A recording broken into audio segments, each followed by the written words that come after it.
I'm Christopher Gray, architectural historian and Streetscapes columnist for the New York Times.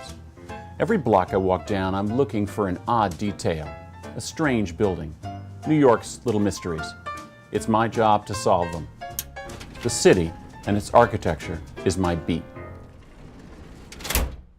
Most people think the long, low limestone building at 70th Street and 5th Avenue is a museum, and it is, but it was also once the home of Henry Clay Frick.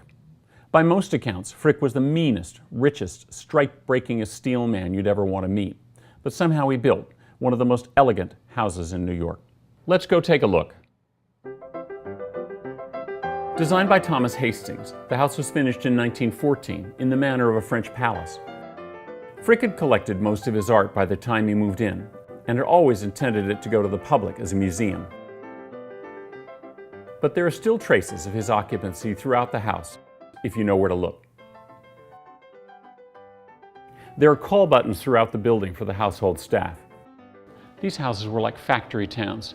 The Fricks and their daughter lived here with 27 servants, 4 parlor maids, 3 footmen, a vegetable chef.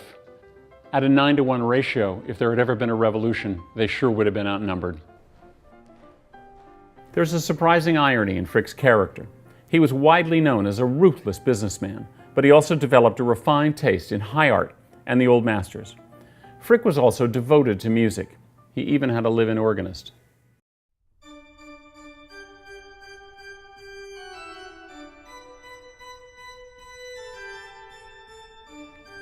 Trumpet, bassoon, string, echo pedal, flute.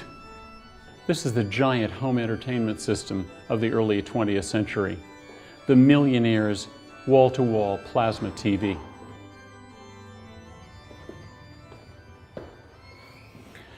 And last but not least, for the millionaire who has enough El Grecos and Rembrandts, a bowling alley, 2 lanes.